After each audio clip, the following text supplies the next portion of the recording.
welcome to another Doctor Who YouTube video. Sorry I haven't done videos for a while.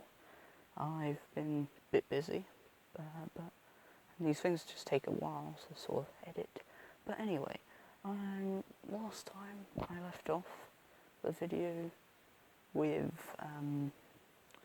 well, the Troughton Era. I had finished my Troughton DVDs. So today's video I will go through the Pertwee DVDs. So let's get on with the video. Don't know why I said it like that. Alright, let's go. So here we have Spearhead from Space, the first Pertwee story. It's very good. I think it's the best Auton story, and Jon Pertwee is great in this. I love him wheeling around in a wheelchair. It's quite funny. It's a good story, I think. And this one's in Blu-ray, which is kind of cool. So yeah, here's the spine of the DVD. And here's the back. Yeah, this one's really cool because the colour is amazing on the Blu-ray. So if you want to watch Spearhead from Space, I suggest getting the Blu-ray because picture quality is just brilliant, really. I really want them to do season 7 on Blu-ray. Anyway, move on. Alright, so here we have And the Silurians. It's a good story. First story featuring the Silurians, and I think it's really good, yeah. The Silurians are good villains. This is maybe maybe one or two parts too long in my opinion, but it is a very good story, I think. And it was my favourite of the season for a while, but I actually think I prefer Spearhead's. But yeah, I think it's a good story. Ends in genocide, so that's cool. Alright, let's move on. Right, moving on, we have The Ambassadors of Death. This one is really good. I think all of season 7 is just really good. But this one is, well, it's very fun. It's a little bit back and forth, but I like it because it's a nice Pertwee conspiracy story. It is 7 parts long, so it is pretty long. But it is amazing. Jon Pertwee is great in this. And the whole thing with the astronauts is just really cool. It's a nice little sort of mystery, and I just love how you don't know who to trust in the story. It is really, it is just a really good story.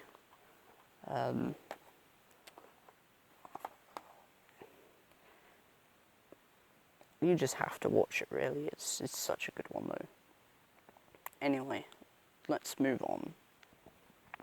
Next we have Inferno. This one is excellent. It's another 7-parter. This season is full of 7-parters. Season 7. That's a bit ironic. But Inferno is considered to be like the best Jon Pertwee story, and it is brilliant. I think it's the first time that Doctor Who does parallel universes, and it does an excellent job. So here's the cover. Oh yeah, and the guy who does who's the professor, Stallman or something? Stallman is just an excellent villain. This story is just amazing. And the Primords come back in Big Finish, which is kind of cool. Anyway, let's move on. Next up we have the Master Set, and it is a very good DVD set. It's from the Monster Collection, so a bit like the Sandman one I showed off in a previous video. So yeah, so this includes Terror of the Autons, which is the first story to feature the Master, with Roger Delgado, and then End of Time, which has John Sim. So yeah, and basically Terror of the Autons, I think it's an okay story, just maybe could do with better execution. Really enjoy it though. It's also the first story featuring the long-running companion Joe, and it's pretty fun. I mean, I quite like watching this one, and yeah, it's an alright season opener. Yeah, this season is filled with the Master, by the way. Just a brief warning. I mean, the whole season literally has the Master, which is, I don't know if it's brilliant or bad. I think it's good. I think it's alright. It does feel a bit overused in some places, but it is a good season. Alright, let's move on. Right, so now, The Mind of Evil, second story of Season 8. This one is very good. The Master's great in this. I think this is probably Pertwee's most underrated Doctor Who story. It is just brilliant, really. It's set in a prison, and there's this machine that sort of just drains people's minds of negative impulses, as they say. And my God, it is a brilliant story. John Pertwee's amazing. Delgado's amazing. Everybody is amazing in this one, and it's a good six-parter. And the prisoners are pretty good villains as well, with the Master leading them. It's a brilliant story, very underrated, probably the most underrated Pertwee story. It's not really talked about as much as other ones like Inferno. Anyway, let's move on. Next is the Claws of Axos. So you got the Master again. Yep, he is just everywhere in this season. So I think it's quite good. I think the Doctor is a little bit manipulative in places, actually. I enjoy this one. The Axons are pretty cool design. Might be a bit, I don't know, it might be a slightly weaker one in my opinion from the season, but it's still good. The Axons are pretty good villains. They sort of just come along and convince the people that oh, we've got this thing, you can have it. But to be honest, I haven't watched this for a while, but it is good. They sort of like convince them they've got like resources they can give them and whatnot, and obviously the humans are like, ooh, we like these fancy toys. I mean, you've got this nasty, unpleasant character who's like, oh, we won't give it to other people, we'll keep it in Britain, because he's a bit of a, I don't know, a bit of an unpleasant character, and the confrontation between him and John Pertwee at the beginning I find quite funny. But anyway, it's a good story. A little bit funny in places, I guess. It's great though. I like this season a lot.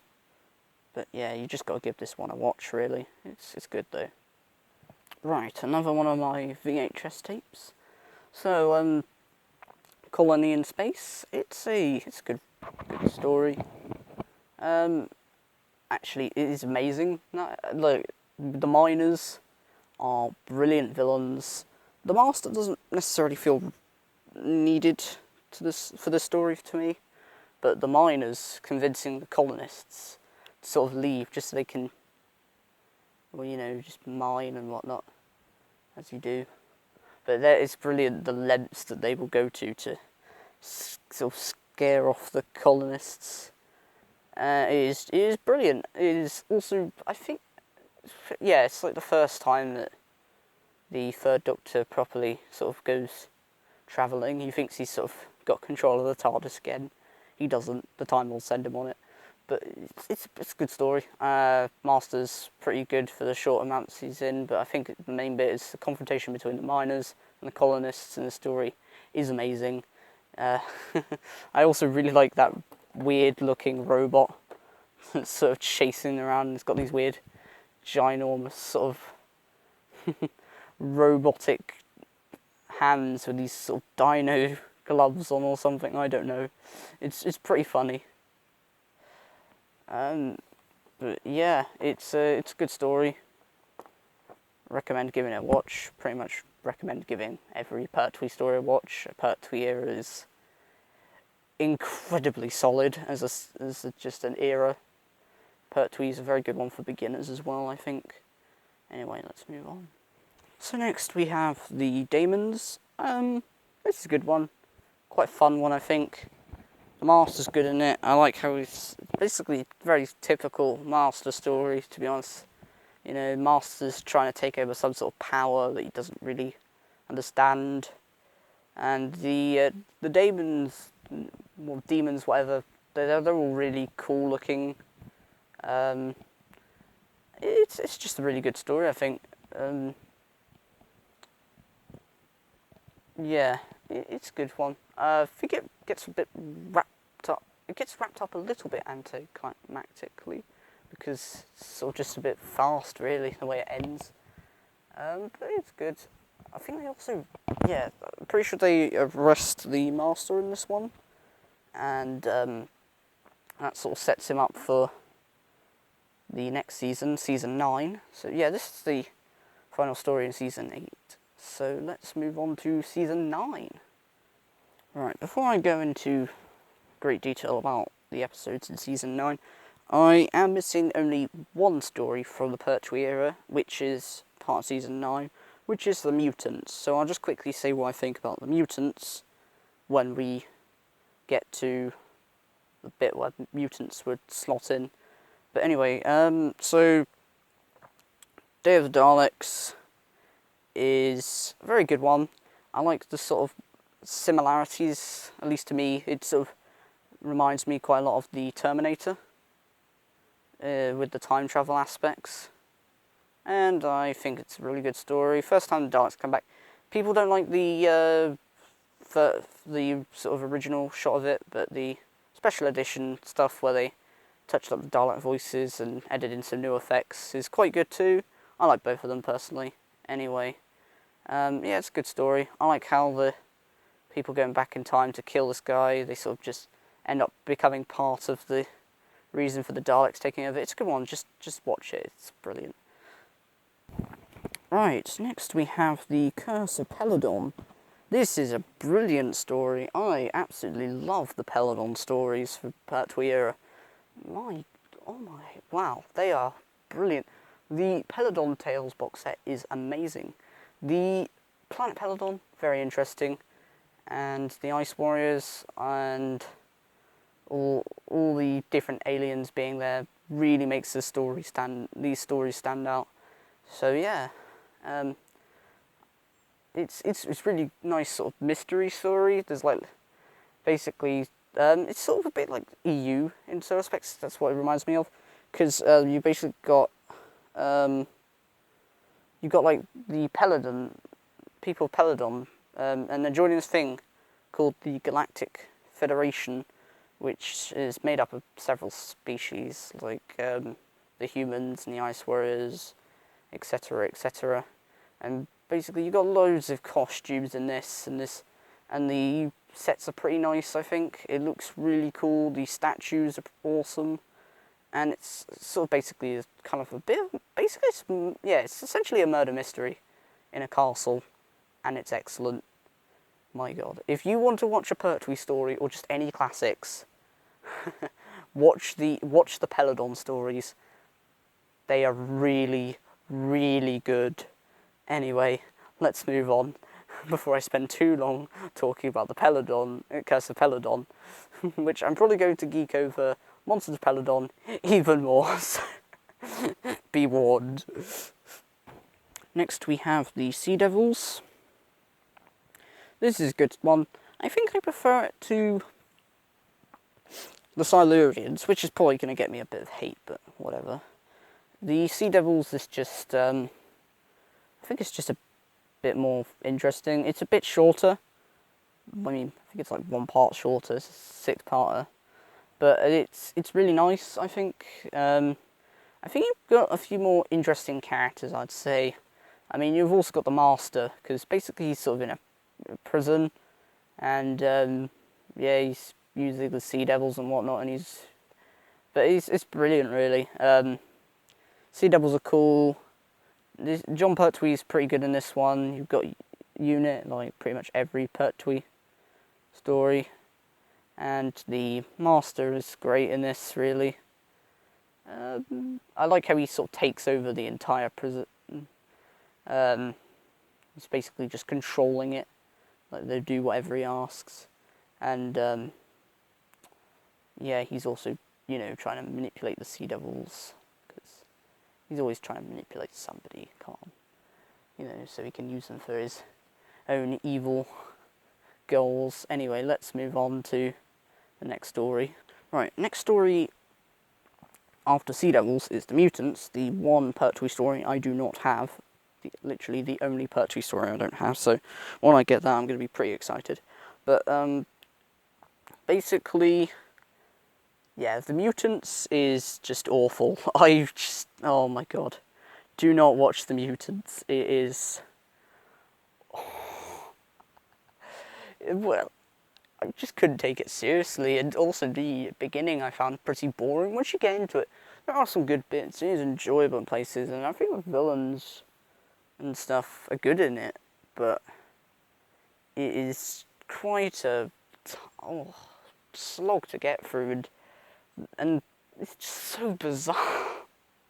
I mean, like, if you look at the different, like, mutations in this, like those, like, creatures, and then the final form, which is like a weird glowing rainbow butterfly or something, like, that's sort of what I describe it as. It's just so bizarre. So yeah, Mutants is basically, if you're gonna marathon the Pertwee stories, Mutants is the one I'd probably skip, because whew. Anyway, moving on. Alright, next up we have the Time Monster. And if you've watched loads of classic Doctor Who, and you've watched videos on classic Doctor Who, you'll probably know that this one is not popular. Like, just at all, really. It gets a lot of hate. So the Time Monster is the finale of season 9, and it is just, I don't know, it was so mental. Basically, the Master tries to take over this creature from ancient Atlantis, and there's all sorts of weird things in this. I'll just say a few things, like, Doctor makes this weird device by balancing household objects. Really weird. The thing to control the creature, I think Kronos or something, in the Time Monster, is well, let me just read the back of this for you guys. Unit are called in to monitor the initial trials of a device called Tom Tit. The transmissions of matter through the oh my god, this is such a slog to read. I don't even know what that word is. It's just so weird. But basically, it's just the amount of times Tom Tit is on this. Honestly, like, that's the name of the device, and it appears like 6 times on the blurb, and the amount of times it's mentioned throughout the story is just ludicrous. And the monster that's being controlled looks like that, and the costumes just look weird, and the acting is awful. This is pretty bad. I would watch it mainly because it's got some sort of so bad it's good qualities to it. And I think the Master's good in this. I mean, Delgado's really trying, but whew, it is hilariously awful, really. But I don't know. Maybe I'd say this one's more fun than the Mutants, personally. But I mean, I wouldn't blame you if you want to skip this one. Personally, if I was to marathon the Pertwee Era, which I've done several times, I would just watch. I would watch this anyway. I wouldn't skip this one, but maybe the Mutants I might skip. I mean, I'd watch it. I've still watched it a few times online and whatnot, but yeah, Basically, the later half of Season 9, Mutants and Time Monster, are really, really bad. But don't worry, the rest of the Pertwee Era is really, really good. Alright, let's move on. Next, we have the first multi-Doctor story, The Three Doctors, which is really good. So, good things about the story.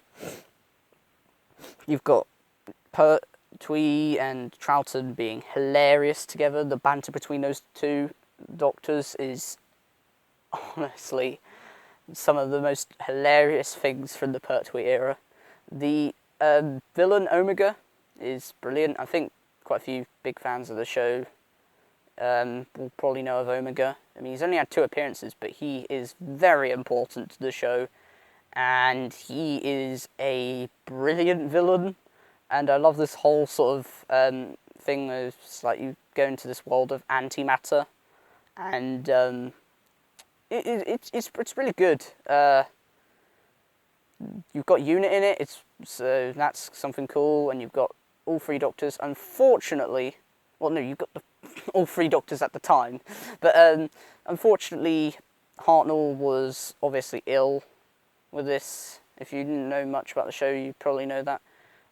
Because basically, well, he's just unwell, really, and so that's why they had to cover the whole thing of regeneration one. So he isn't actually in this lots. He has these little scenes where he sort of appears on the TARDIS scanner. They're good scenes. I quite like the way he sort of tells off the 3rd Doctor and the 2nd Doctor. And he's always seems ahead of them, like step ahead of them, and he's always sort of advising them. And the Time Lords appear in this briefly a few times. They're good. I mean, they don't do a lot apart from break their own rules by sending the Doctors together. But yeah, this is brilliant. First time they've ever done Doctors crossing over. Very experimental, brilliant story. One of the best Pertwee stories for sure. And one of the best multi-Doctor stories, I'd say. So, yeah, this is a good watch. Alright, let's move on. So here we have the second story of Season 10. I think Season 10 is a really good season. And I think Carnival of Monsters is kind of overlooked because this season is really solid. I mean, you've got the 3 Doctors, which is an anniversary story, and it's an absolute gem. Everybody loves it, pretty much. No, but I've never heard of anyone disliking it, so yeah, everyone likes that.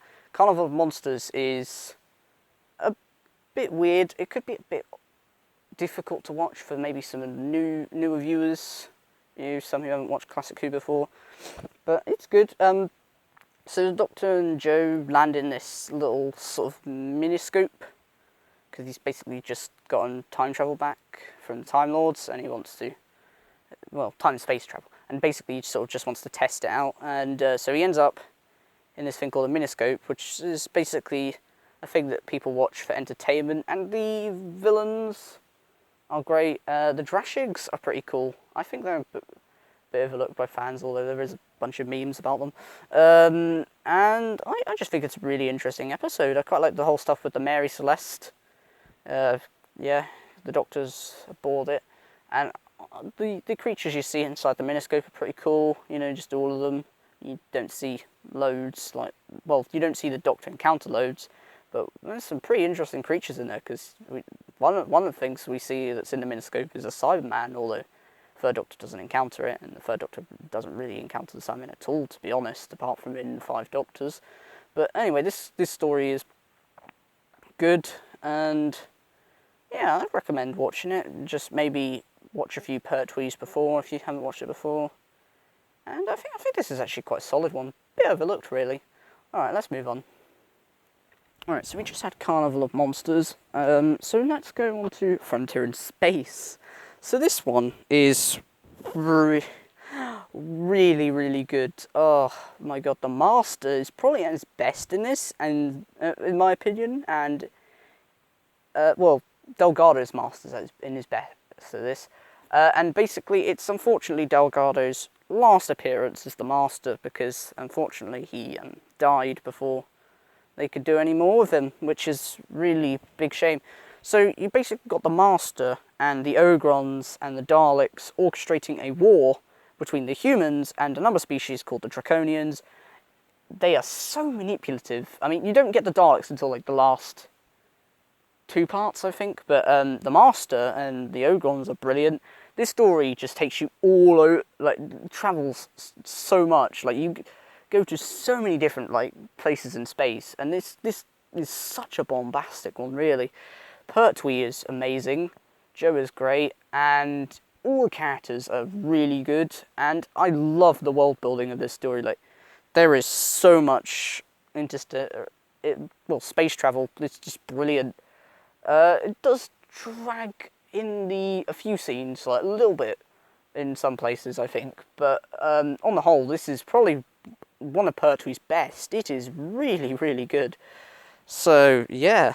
It's also a bit underrated, I think, in some respects, because, I don't know, I just think it's a bit overlooked in some ways. But it is a really good story. A bit underrated, in my opinion. Although quite a few Pertwees, I think, are underrated, but then also loads of them aren't, and it's a very popular era. But anyway, I shouldn't ramble too much. This story is just good. It is a bit long, 6 parts, but it is worth it. The payoff is brilliant, and it leads into another really good story. Right, Planet of the Daleks. So Frontier in Space basically leads into this. So you've got this cliffhanger at the end of Frontier in Space, where basically the Doctor, I think, gets shot. I haven't watched it for a bit, but he gets shot, I'm pretty sure. And basically, Planet of the Daleks is a really good story. I think it's very similar to the Daleks. I did not notice this until I watched them. Like, I watched Daleks fairly recently, and I was like, there's actually quite a few parallels between this one. But basically, the Daleks are trying to master the ability of invisibility, and basically you've got the Fowls coming, going to the planet Spyrodon to sort of sabotage it, and it's a really fun story. I think it's actually probably one of the best Dalek stories just ever. I find it really fun, and the design for the Supreme Dalek in this is really good. I'm pretty sure it's one of the Peter Cushing movie Daleks, I think, and they basically used it in this, and I really like the design of it. It's actually probably my favourite Dalek design, and the story is just really good. Definitely, one of Pertwee's best. This is a good story. 6 parts though, so will drag. And if you're gonna watch Frontier in Space and Planet of the Daleks back to back, which is a pretty good idea, to be honest, I think that's quite enjoyable. You might want to take a break though in between Frontier and Planet of the Daleks, because if you watch those both together, then you essentially end up having sort of a 12-part session. Whew. Anyway, let's move on. Right, so here we have the finale for Season 10, The Green Death. This one is really good as well. The whole season is just amazing. So, main villain, boss, is really, really good. The whole story is just brilliant. It's really bombastic, and it's also the final story for Joe Grant. So, yeah, it's quite a good one. I think the send-off's pretty good, and the giant maggots are pretty cool. What more can I say, really? I mean, giant maggots, evil computer that wants to take over the world, called Boss, who's constantly humming tunes quite often. I just found those weird, funny moments quite, well, they're funny moments, so they're funny. But basically, yeah, Boss is a brilliant villain, and Pertwee's really good in this, and it's an excellent finale for the season, really. Alright, so let's move on. Okay, so now here is the Time Warrior. Now I really like this story. In fact, it is my favourite Pertwee story. It is really good. First appearance of the Sontarans. Hang on, camera needs to focus. First appearance of the Sontarans, and basically you've got Lynx, and he's a Sontaran who's crashed in the medieval period, and he's basically he's projecting himself into the future and kidnapping scientists to help fix his spaceship. And basically, he has to be one of the best villains ever, and probably the best Sontaran. Yeah, definitely the best Sontaran in my opinion. And yeah, this is generally like, well, this is my favourite story basically for Pertwee, and I love Season 11. This is also the first story to introduce Sarah Jane, and it is just a really fun story. And the medieval sets are quite cool as well. I really like them, and it's just really fun story. I think it generally has to be like in my opinion, probably the most fun Doctor Who story ever. I mean, there's loads of running around and castles. You know, the Doctor sort of helping defeat Irongron and Lynx. Oh yeah, I can't believe I didn't mention Irongron. Almost didn't mention Irongron there. Irongron is a brilliant villain. He is just a excellent sort of ruthless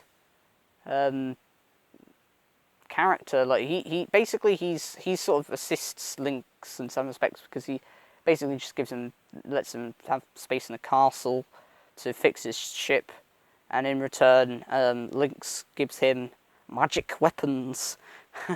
So basically just gives him guns and a fighting robot, and it's great. It's just really great. I really enjoy it. Sarah Jane's great. Third Doctor's amazing in this one, probably his best performance, and Sontarans are one of my favourite villains, and they are just at their best in this. If you like the Sontarans, watch it if you haven't seen it, because this is just a quintessential watch. If you ask me, essential. You have to watch it. Anyway, let's move on. Alright, so second story of Season 11, The Invasion of the Dinosaurs. Now, this story probably sounds a little bit silly, you know, title-wise, Invasion of the Dinosaurs. That's what I thought. I was like, ooh, how are dinosaurs going to invade Earth? A bit silly. And then I watched this story, and oh my god, I was amazed.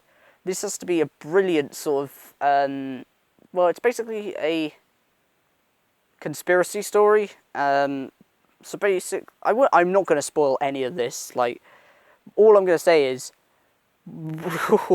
this is probably my favourite story featuring Unit, to be honest. I really recommend watching this. This is one of Pertwee's best as well. I mean, Time Warrior is probably my favourite, but this is very similar level to Time Warrior. I mean, this season is very consistent. Sarah Jane is brilliant, and the villains of this story, who I'm not going to say who, because you want to watch this and just figure out for yourself, really. It's a 6-parter, so it's a bit long, but is really worth it. The payoff is brilliant. This story is generally one of the best Doctor Who stories of all time. Just, oh my god! If you want to get into the classic series and you want to try one of the longer stories, this is a really good 6-parter to try. So maybe watch Time Warrior and then watch this one. I mean, I wouldn't recommend doing it back to back if you're trying to get into the show, you know, brand new. But this story is amazing. Really good. Whew, I cannot stress how excellent this story is. It is just amazing. Unit is amazing. You know, Pertwee is amazing as always, and it is a fantastic story. Give it a watch. Alright, let's move on. Right, thank you for putting up with my ramblings. Anyway, next one is Death to Daleks. This is really good as well. Basically the people landing on our planet and losing power to weapons. Anyway, so basically in the story, the Daleks lose power to their weapons, and but also the Doctor loses power to his TARDIS, and there's also the space crew that's been stranded there too. And it's just an interesting little story. There's sort of a cult, you know, that's doing sacrifices Daleks using machine guns. It is a really, really cool story. So, yeah, I would recommend watching this one. It's a four-parter, so it's one of the shorter stories from the classic era, you know, very standard sort of setup. But the Daleks are just really good in this one, I think. I really liked it. Cliffhangers are a bit naff in this story, I'll admit, but I think this is a good Dalek story. If you like Daleks, this one's worth a watch, I guess. Yeah, I'd say this is a really good story, actually. I'd say it's one of my favourite Pertwees, again. I mean, this season is...